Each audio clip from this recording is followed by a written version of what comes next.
ہمارے گمان سے طلب سے زیادہ نعمتیں اللہ نے ہم کو عطا کر دی ہے. تو فرشتہ کہے گا کہ علماء سے پوچھو, یہاں جنت میں مولوی لوگ بھی بیٹھے ہیں, ان سے پوچھو. تو علماء سے پوچھا جائے گا کہ اور کیا نعمت باقی ہیں؟ تو علماء کہیں گے ساری نعمتیں اگرچہ نصیب ہو گئی, لیکن ابھی اللہ کی ذات کا دیدار, جس کا اللہ نے قرآن پاک میں وعدہ کیا تھا کہ تم قیامت کے میدان میں جنت میں داخل کیے جاؤ گے, تم میرا دیدار ایسے کرو گے جیسے دنیا والے جو ہے 14ویں رات کے چاند کا دیدار کرتے ہیں, بلا کسی رکاوٹ کے, بلا کسی تکلیف اور مجاہدے کے. اس طرح سے تم جنت میں میرا دیدار کرو گے. تو اللہ کا دیدار باقی ہے. اللہ سے کہو اپنا دیدار کرائے. کتابوں میں لکھا ہے کہ جب اہل جنت کو اللہ اپنا دیدار کرائے گا تو کتنے ہزار سال اس میں گزر جائیں گے, پتہ ہی نہیں چلے گا. اور سیدھی سی بات ہے کہ آدمی کو جب کوئی دل پسند چیز, لذیذ اور مزیدار چیز جب سامنے آتی ہے اور آدمی اس کا دل اس کو پسند کرتا ہے تو گھنٹے گزر جائیں لیکن آدمی کو پتہ ہی نہیں چلتا. تو کیا خیال ہے رب کریم کی ذات عالی کا دیدار, اس میں ہزاروں سال کا گزر جانا کوئی محال اور مشکل ہے؟ اللہ ہم سب کو اور پوری دنیا کے ایمان والوں کو یہ نعمت نصیب فرما. تو اللہ کی طرف سے الہام ہوا کہ ابو ذرا, اگر تم مرنے کے بعد میری ذات کا دیدار طلب کرتے ہو تو ظاہر سی بات ہے کہ ہمارے پاس رمضان کا وہ مبارک مہینہ ہے جس میں ہر گھڑی دعائیں قبول ہوتی ہے, اور روزے داروں کی دعا مانگنے پر اللہ نے مستقل فرشتوں کی ایک جماعت تیار کر کے رکھی ہے جن کو یہ ڈیوٹی دے گئی ہے کہ جتنے روزے دار دعا مانگے ان کی دعا پر تم آمین کہو. اب دعا مانگنے میں کیا جان نکل جاتی ہے, کون سے پاپڑ بیلنے پڑتے ہیں. اگر اپنے کام میں مشغول ہو جب بھی دعا مانگو. اور سب سے بڑی دعا ماہ رمضان میں جو مانگنے کی پیارے آقا صلی اللہ علیہ وسلم نے بتائی, وہ ہم کو اللہ کے نبی صلی اللہ علیہ وسلم کے ذریعے سے معلوم ہے, اور جس کو سب نے یاد بھی کیا ہے, اس کا تذکرہ ہو جائے تاکہ دوبارہ ہم اس کو عمل میں لانا شروع کر دیں. ماہ رمضان میں 4 چیزیں اللہ سے مانگو. ایک تو کلمہ توحید کا اقرار کرو, اور اپنے گناہوں سے توبہ استغفار کرو. تیسری چیز جنت کا سوال کرو, اور چوتھی چیز جہنم سے آزادی طلب کرو. اور اس کو مانگنے کے لیے چھوٹی سی دعا ہے, لا الہ الا اللہ نستغفر اللہ نسألک الجنہ ونعوذ بک من النار. یہ دعا ایسی ہے جس میں چاروں باتیں شامل ہیں. ماہ رمضان میں چلتے پھرتے اٹھتے بیٹھتے ان چیزوں کو مانگو اللہ سے. لا الہ الا اللہ کہو گے ایمان والے بن جاؤ گے, آخرت کی تمام نعمتیں تمہارے نام پر کر دی جائے گی. نستغفر اللہ کہو گے اللہ تمہاری ساری کوتاہیاں اور گناہ معاف کر دے گا. جنت کا سوال کرو گے اللہ عطا کر دے گا. جہنم سے چھٹکارا طلب کرو گے اللہ اس سے نام کاٹ دے گا. کتنا آسان عمل ہے اور کتنی چھوٹی سی دعا ہے اور کتنے بڑے بڑے فائدے ہیں, لیکن ہم لوگ اس میں کوتاہیاں کرتے ہیں. اللہ کرے ہمیں اس کی توفیق مل جائے.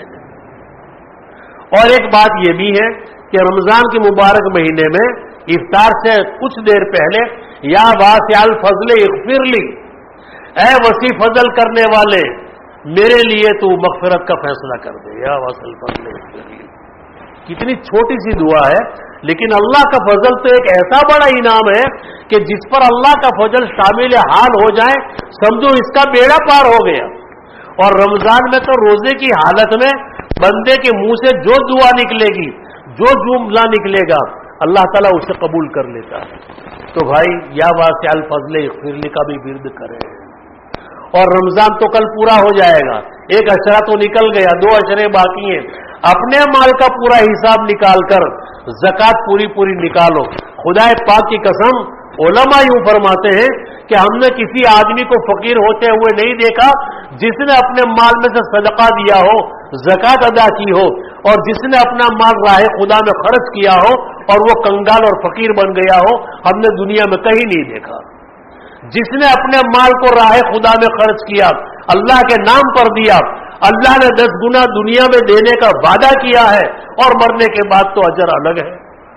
تو بھائی مرنے سے پہلے رمضان ہو یا اللہ نے اگر نوازا ہے، دیا ہے، تو میرے دوست بزرگوں اس کو راہ خدا میں اللہ کے نام پر دیا کرو۔ پچھلی جمعے کو ہم نے مسجد کی تعاون کے لیے، مسجد کی خدمت کے لیے اعلان کیا تھا کہ بھئی مسجد میں بہت آرام کا سارا سامان مہیا ہے، وضو کا پانی ہے، پنکھے ہیں، اے سی ہے، اور دری نئی ہے، اور ہر طرح کا ساز و سامان ماشاءاللہ منتظمین کرتے ہیں دل کھول کر کے، لیکن اس کے لیے پیسہ درکار ہے۔ تو اس کے لیے تعاون کا سوال کیا گیا، مجھے معلوم پڑا 14,000 روپے ہوئے۔ افسوس کی بات ہے، جس مسجد سے 1,000 آدمی جمع ہو اور 14,000 روپے مسجد کے تعاون کے لیے پیدا ہو، تو کیا 2, 5, 10 روپے میں ہمارا کام بن جائے گا؟ ہماری مسجد اور ہمارا خدا اس کا محتاج ہے؟ پان پٹی میں 200-500 روپے خرچ ہو جاتے ہیں، ناشتے پانی میں 200-500 خرچ ہو جاتے ہیں، کیا جان نکل جاتی ہے اگر سال میں ایک بار ہمارے سامنے مطالبہ رکھا جاتا ہے کہ بھئی اس کے نبھاؤ کے لیے کچھ پیسہ دو اور ہم اس میں بخیلی سے کام لیں۔ 14,000 روپے ہو، افسوس کی بات ہے۔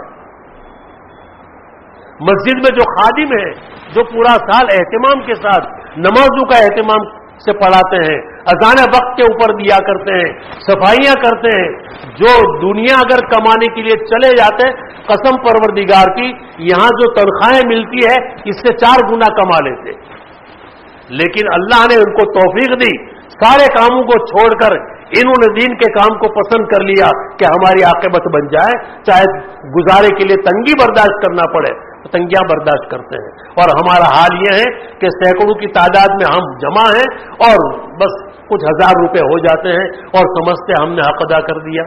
ٹھیک ہے، تمہارا مال ہے، تمہاری اپنی مرضی ہے، چاہو خرچ کرو چاہو نہ کرو، تم پر کوئی زبردستی نہیں ہے، لیکن یہ اپنے لیے اچھی بات نہیں ہے۔ خیر، ہمارا منشا یہ نہیں ہے کہ ہم لالچ کی وجہ سے ہم آپ کو یہ ترغیب دے رہے ہیں، ہمیں نہیں ضرورت ہے، ہمیں کسی کے پائے پیسے کی ضرورت نہیں۔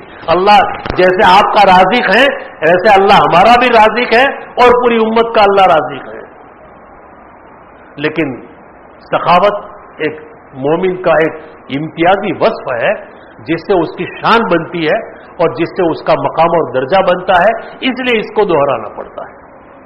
اللہ تعالیٰ جو ہے ماہ رمضان میں اپنے مال کی زکوٰۃ، صدقات، فطرے وغیرہ، روزے داروں کا افطار کرانا، غربا مساکین کی امداد کرنا، اور روزے کے اندر اپنے دل کو اور اپنے اعضاء بدن کو گناہوں سے بچانا، ذکر و اذکار میں لگے رہنا، دعاؤں کا اہتمام کرنا، نظروں کی حفاظت کرنا، مال حرام سے اپنے آپ کو بچانا، پیٹ کو پاک رکھنا، یہ ساری باتیں ضروری ہیں۔ روزہ چاہے آدمی کتنا ہی زبردست رکھے، کتنی ہی نماز پڑھ لے اور کتنا ہی اللہ کر لے، لیکن اگر مال حرام سے روزہ افطار کرے گا تو وہ روزہ اس کے منہ پر مار دیا جائے گا۔ سیدھی سی بات۔ ایک بزرگ سے یہ بات نقل کی گئی، جیسے بہلول کے پاس ایک عالم گزرے تو پوچھا بہلول نے کہ بھئی کھانے کے آداب کیا ہیں، آپ تو عالم ہیں؟ تو کہا ہاتھ دھونا، دسترخوان بچھانا، بسم اللہ پڑھنا، اپنی طرف سے کھانا، اور بھوک باقی رہے کھانا چھوڑ دینا، اور اس کے بعد دعا پڑھنا اور دسترخوان اٹھا۔ تو کہا یہ تو مسائل ہیں، میں تو ادب پوچھ رہا ہوں آپ کو، اور آپ عالم ہو کر ادب نہیں جانتے۔ تو عالم خاموش ہو گئے۔ آپ بتائیے حضرت، آپ تو ولی آدمی ہیں۔ تو بہلول نے کہا کھانے کے آداب میں سب سے بڑی چیز یہ ہے کہ کھانے سے پہلے، دسترخوان بچھانے سے پہلے، ہاتھ دھونے سے پہلے یہ دیکھ لو جو کھانا کھا رہا ہوں وہ حلال ہے یا نہیں۔ یہ بڑا ادب ہے میرے دوستو۔ اگر ہماری غذا حلال ہو جائے، ہمارا کھانا پاک ہو جائے، قسم پروردگار کی منہ سے جا کر آنن فانن پورا ہو جائے، ہماری دعائیں قبول نہیں ہو رہی، لٹک رہی ہے، ہماری نمازیں لٹک رہی ہے، ہماری مرادیں ادھوری رہ گئی، اس کی واحد وجہ اور بہت بڑی وجہ یہ ہے کہ ہمارے کھانے مشکوک ہو گئے، ہماری روزیاں مشکوک ہو گئی۔ اللہ تعالی ہمیں رزق حلال نصیب فرماوے، برکت والی روزی نصیب فرماوے، اور اللہ تعالی ہمیں دنیا میں جس مقصد کے لیے بھیج چکا ہے اس مقصد کو من وعن، جیسے اللہ کو پسند ہے ویسے کاموں میں اللہ تعالی ہمیں عمل کرنے کی توفیق عطا فرمائے. ہم اپنے پروردگار سے یہی دعائیں چاہتے ہیں. اللہ تعالیٰ مجھے آپ کو اور امت مسلمہ کو ان باتوں پر عمل کی توفیق